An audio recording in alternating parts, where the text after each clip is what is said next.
Alamin. Wassalatu wassalamu ala asyrafil anbiya'i wal mursalin wa ala alihi wa sahbihi ajma'in. Qala syekhul imamul muallif rahimahullah wa ala man naf'a bihi wa barakati ulumihi wa bikum fid dharain amin. Qala radhiyallahu ta'ala ankum.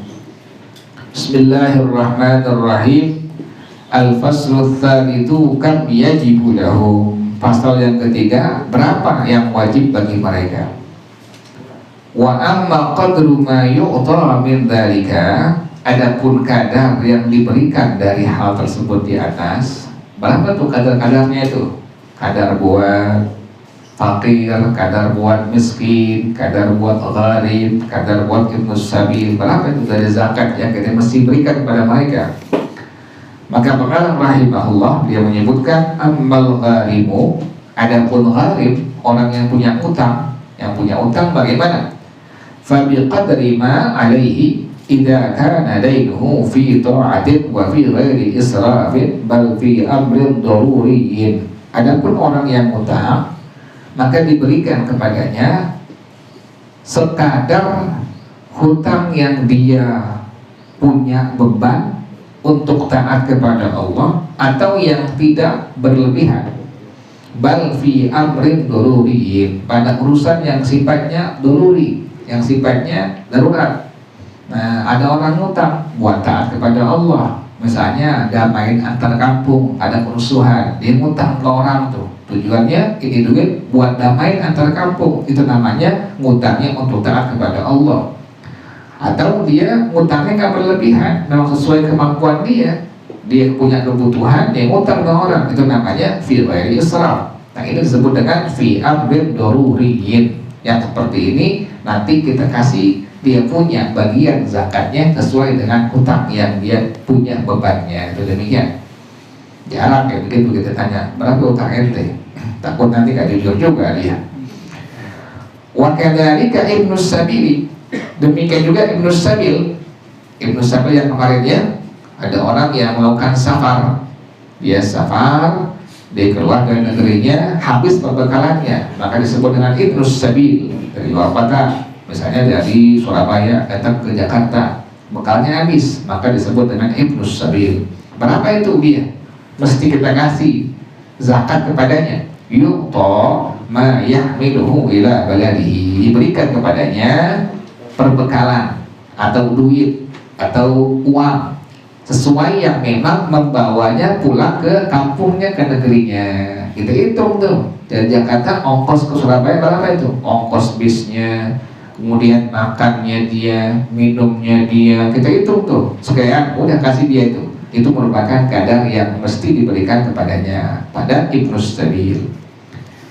Wa yushbihu an yakuna ma yahmiluhu ila maghzahu inda man ja'ala nas-sabil al-ghaziyah. Dan sama bahwasanya diberikan sesuatu yang membawanya ke tempat dia perang kalau dia memang sabilullah. Orang ulama yang menjadikan ibnu sabil al-ghazi sebagai orang berperang. Nanti ada ulama yang memasukkan ibnu sabil sebagai al-ghazi, orang yang berperang membela agama Allah.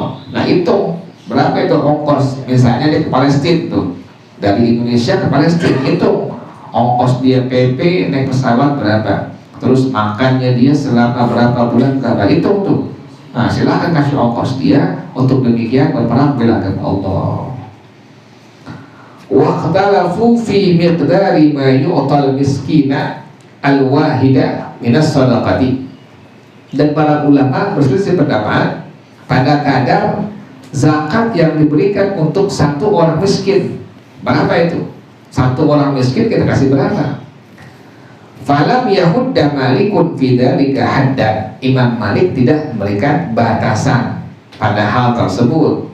Wa sarafahu ilal ijtihadi. Imam Malik malah beliau mencurahkannya kepada ijtihad. Lihat aja kebutuhan dia berapa. Itu demikian. Imam Malik tidak ada memberikan batasan untuk satu orang miskin pada masalah pemberian daripadanya untuk zakatnya.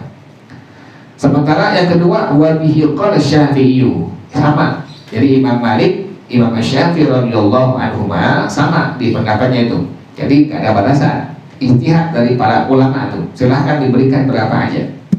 Qala, Imam Syafi'i berkata, wasawa'un ma yu'ta min dzalika nisaban au aqalla min nisabin. Baik yang diberikan dari zakat itu untuk satu orang miskin mencapai nisab, misalnya mencapai 85 gram emas atau seharga 85 gram emas murni, boleh silahkan.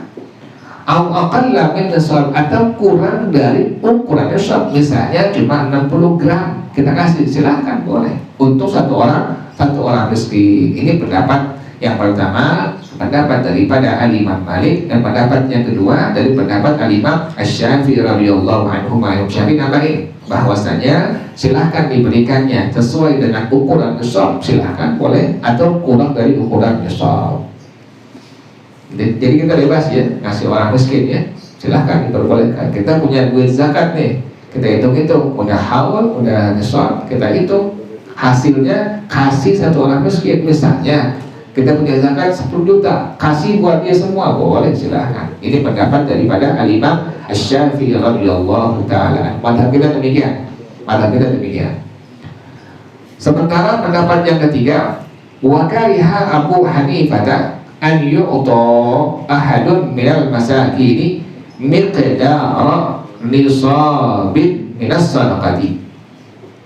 Dan Al-Imam Abu Hanifah, beliau bilang makruh memberikan satu orang miskin kadar nisab dari zakat, makruh. Kalau satu orang miskin dikasih 85 gram emas murni atau seharganya, misalnya sekarang 1 gramnya 1 juta, berarti dikasih 80 juta. Imam Abu Hanifah bilang hukumnya makruh. Yang memperbolehkan adalah dua madhab. Pertama madhab Al-Imam Malik, yang kedua madhab Al-Imam Asy-Syafi'i. Bahkan madhab kita perbolehkan, Imam Syafi'i perbolehkan, mau ukurannya mencapai nisab atau kurang dari nisab, silahkan, diperbolehkan, diberikan untuk satu orang miskin. Karena kan bikin kaya, karena zakat itu bikin kaya daripada mustahil zakat. Wa qala Tsauriyu, cuma jangan sabar kalau jadi mustahil, bukan. Jadi memang diberikan jadi kaya biar dia punya modal usaha, nanti dia usaha bekerja, akan datang tahun besok menjadi apa? Muzaki, jadi meningkat. Jangan sabar dan mustahil. Atau ada orang yang mustahil abadi sampai hari kiamat, begitu. Itu bukan mustahil, jangan dikasih kayak begitu. Jadi mustahil kayak begitu. Jadi Islam itu memperlakukan orang demikian, dan Allah Maha Tahu. Nah, cuma nanti ngasih zakatnya itu jangan kita pelit, yang muzakinya biar perhati itu yang mustahil zakatnya. Tujuannya nanti akan datang ini mustahilkin semua menjadi muzakin semuanya. Jadi Islam kaya. Kadang nggak ada sekarang. Muzakinya benar, panitianya geblok, korupsi duit zakat. Wa qala Tsauri, berkata Imam Syafi'i rahimahullah, la yu'ta ahadun aktsara min khamsina dirhaman. Ini pendapat daripada Imam Sufyan Ats-Tsauri rahimahullah.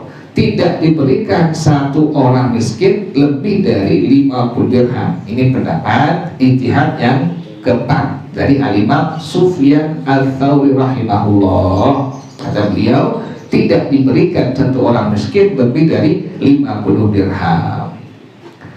Wa qala Laitsu, kemudian yang kelima, berkata Al-Imam Al-Laits rahimahullah, yu'ta ma yabta'u bihi khadiman idza kana da'iyalin wa kanatiz zakatu katsiratan. Diberikan satu orang miskin sesuatu yang memang dia bisa menjual daripada satu pembantu. Ini kalau budak zamannya ya, kalau dia beli keluarga dan zakatnya banyak, dikasih tuh. Nanti dia bisa beli, bisa menjual budak, atau demikian, dikasih itu ukurannya daripada Imam Al-Laits rahimahullah. Wa kana aktsaruhum mujmi'una ala annahu la yajibu an yu'ta 'atiyatan yasiru biha minal ghina fi martabati man la tajuzu lahu shadaqatu. Paling banyak ulama sepakat bahwasanya tidak wajib diberikan satu pemberian yang menjadi dengan sebab itu pemberian dari termasuk orang-orang yang mampu, yang berkecukupan, pada martabat orang yang tidak boleh baginya zakat, jangan dikasih berlebihan gitu. Ini pendapat yang sepakati. Tapi tadi kita boleh pakai pendapat dari madhab kita, madhab daripada Imam Asy-Syafi'i radhiyallahu anhu. Silahkan kita amalkan, diperbolehkan. Kita lihat nih, saudara kita punya kerabat kita, famili kita ada anakku, kita punya duit zakat banyak, udah kasih dia buat modal usaha, silahkan, diperbolehkan tuh. Nanti kita berharap tahun akan datang dia bukan mustahik lagi, tapi menjadi muzakki. Kita bilangin nih, modal nih, pakai putar buat usaha, bukan buat makan nih. Nah, biar nanti akan datang dia menjadi muzakki. Kenapa demikian seperti itu? Li'anna ma hasala lahu min dhalikal mali fawqa qadri alladhi huwa bihi min ahli shadaqati sara fi awwali maratibil ghina fa huwa haramun alaihi. Karena yang dia hasil dari baginya dari hartanya tersebut di atas kadar yang dia itu daripada orang yang merupakan ahli shadaqah, orang yang bisa diberikan zakat, jadilah dia pada awal martabat mampu, maka hukumnya haram atasnya. Ada ulama yang tidak perbolehkan seperti itu, tapi kita pakai madhab kita, madhab daripada Imam Asy-Syafi'i radhiyallahu anhu.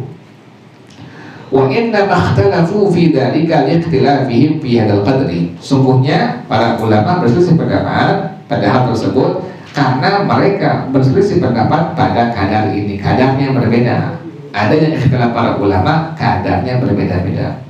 Fahadihil mas'alatu ka'annaha tubna ala ma'rifati awwali maratibil ghina. Masalah ini seolah-olah didasari atas mengetahui awal tingkatan dari kemampuan. Nah sekarang amil, bagaimana amil nih? Sekali lagi ya, amil panitia zakat yang tugasnya mencatat zakat, mengumpulkan zakat, membagi-bagikan zakat, mendistribusikan zakat yang ditunjuk oleh pemerintah, maka disebut dengan amil. Sementara panitia zakat yang ada tempat kita bukan amil, tetapi hanya sebagai panitia zakat. Jadi nggak ada bagian dia, kecuali dia fakir, kecuali dia miskin, kecuali dia gharib, silahkan diberikan. Tapi kalau dia bukan fakir, bukan miskin, bukan gharib, maka panitia zakat tidak sama sekali diberikan hak daripada zakat-zakat tersebut. Sekarang bagaimana amil? Wa ammal amilu 'alaiha, adapun amil atas zakat, 'alaiha ala zakat, ala shadaqah atau ala zakat, fala khilafa indal fuqaha'i, maka tidak ada khilaf di antara ulama, annahu innama ya'khudhu biqadri amalihi. Nih, digarisin nih. Amil itu sesungguhnya mengambil kadar zakatnya sesuai dengan kerjaannya. Yang kerjaannya banyak berarti dapatnya apa?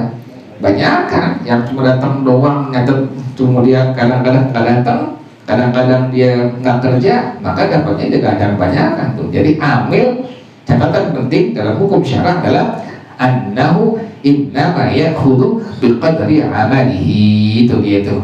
Ambil sesungguhnya mengambil bagian sesuai dengan kadar pekerjaannya. Cuma sebagai ambil doang, cuma dia nggak kerja, nggak ada bagian sama sekali. Fahada ma ra'ayna an nuthbitahu fi hadzal kitab. Inilah yang kami berpendapat, yang kami tetapkannya di kitab ini.